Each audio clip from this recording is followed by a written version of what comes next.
Chapter 76, Robocop. Great. I feel like some nutcase vigilante now, some self-righteous prick cop running around exacting punishment on those I think deserve it, when I ain't any better than they are.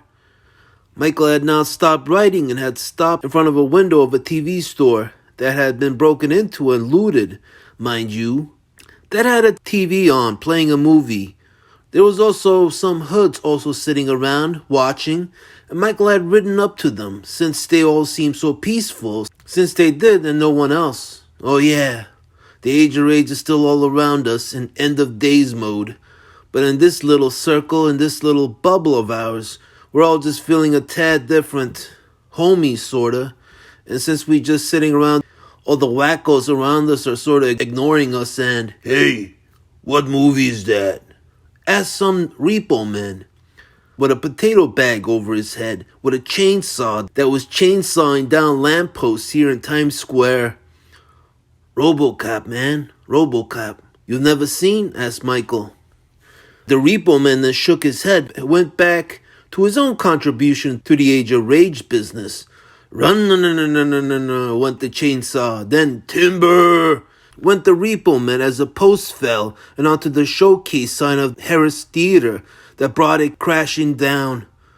Oh yeah, I'm sorta feeling out of it now. That last revelation of himself had really hit Michael deep, and for the moment had made him feel like not continuing. I'm still planning to, I have to, but just give me a moment to self-reflect. Michael felt like he really needed this since he no longer felt like anything he did mattered. He had now lost his sense of confidence in himself and doing the right thing. Everything I do goes to shit. I try to do right and I end up doing the worst thing imaginable. Being so much in the wrong, I can't believe I killed Madboy, Anthony, not too long ago. And for what? While watching Robocop dispatch a whole bunch of bad dudes in his movie and watching how bloody the movie got, Michael now began to remember the bloody mess he had left him in after he had pushed him out of that window and had him fall, then splatter onto the pavement. You know, you watch this shit in movies, but then when you see it in real life, it's just so, I don't know. Michael is now feeling truly sick to his stomach, watching the volcanoes of blood erupting from the chests of some punks Robocop there was dispatching. Fuck you. Anthony was not just some villain. I knew the guy. I knew him well. Sure, we didn't get along, but in the end, he really wasn't that bad of a guy. He wasn't. For as long as Michael remembered his relationship with Anthony, he had always felt like Anthony had been the one opposing him. Anthony had been the bad guy, the villain, but now, I think we were like 14 years old at the time, or 13 in junior high, and I remember when we first met, he was trying to hit on some chick, talking big about his old man, having been in the mob, been being the key word here, and then talked about himself and how he was able to kick this guy's ass and that guy's ass, but everyone on the block knew his dad had been a stoolie, that the mob had whacked. Everyone except that chick there, I guess. And how in that community of his and his family, his father had become a complete disgrace for what he had done. I remember Anthony then and how he was acting like such a jackass around that chick, trying to impress her so much so that it started pissing me off and got me to get involved. What Michael had then done was, I couldn't help but to bring it up, making out to be a joke like Rudy would. A horrible, horrible joke just to stick it to Anthony and get that chick to change her outlook. Remembering that, Michael realized how much of an ugly move that was. Yeah, I remember Anthony had gotten really pissed as hell then, wanting to straight up murder me. He all blew up and started talking mad shit, and then attacked me in front of that chick, and I fucked him up. I really went all out and humiliated him in front of that girl, since I was more of the fighter than he was. But really, Michael understood now how he shouldn't have done that. Just like that story with him and Rude Boy and that Danny kid. Even after thinking he knew better about that whole righteousness business. Great, More examples in my life how I've been in the total wrong, thinking I was doing right. I mean, so what if Anthony was being a total jackass about it? And in front of that girl, to hit on her and get her to like him. I mean, I remember until I got involved, she seemed to have liked what she was hearing. She was all giggling, all cutesy like, digging what Anthony had to say about him and his old man. So, what right did I have to step in and say what I said and did what I did? I mean, for fuck's sakes, I started making jokes about his father getting whacked. Fucking murdered by the mob. And there was no Rudy around this time that I can blame that got me into the mindset to do that. It was all me.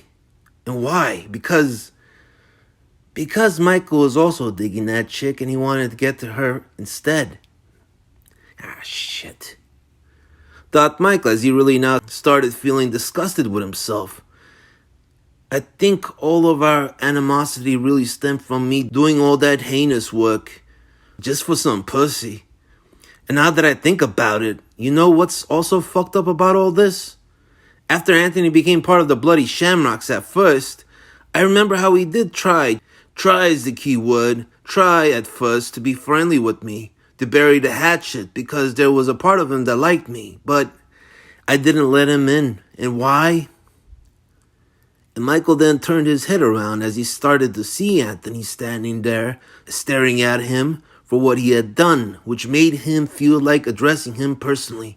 And why? Because I didn't trust you. Because you were a fucking wop. My dad had pretty much taught me to hate you people based on his experiences. Fuck. And thinking back on it now, I can see you truly did try to be my friend after all that. Genuinely. Even when I continue to give you reasons not to. Since I didn't feel like trusting you. Shit. If anyone was truly the villain in all this, it wasn't you. It was me. I was the villain. I was the bad guy. And now Michael truly started to feel like shit as he watched Robocop there blowing up some more heads of scumbags, a lot like him, Michael here. I hate these movies. I fucking hate them. The shit you see on HBO a lot of now. I mean, okay, I like the movie Robocop, I do, but I can't stand what it represents. I mean, come on. What's it with crime thrillers now in the 80s showcasing some super cop or vigilante going against an entire city that's gone berserk, gone completely ender mode mad? I mean, that's how a lot of shows are now. Crime dramas are not like they were in the 50s, let's say. That had a pair of cops, like in Dragnet, going around trying to do right by helping the riffraff and juvenile delinquents, all coming from broken homes. They're not about helping anybody anymore.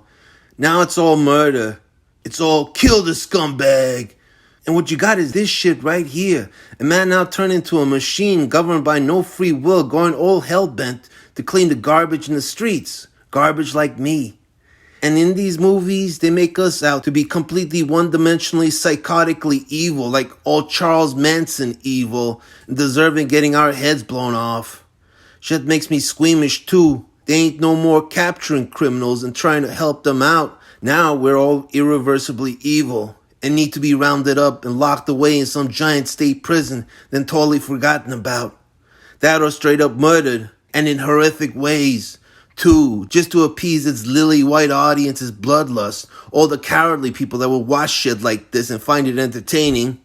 It's all like this now. Some super cop coming along to paint our brain matters all over the fucking walls. All R-rated with some characters like Steven Seagal showing up with a fucking ponytail, mind you, coming along and ripping out some poor schmuck's spine through his asshole and then showing it to him. Really started with Dirty Harry in the early 70s, around the time people were getting horrified by the likes of Charles Manson, some hippie, anything but about love and peace and all that other stupid hippie shit. It was around that time that a lot of this stuff started coming out, having some maniac cop sent in to deal with all the maniacs on the streets. But the idea and Americans' fascination with this brand of justice has gone too far.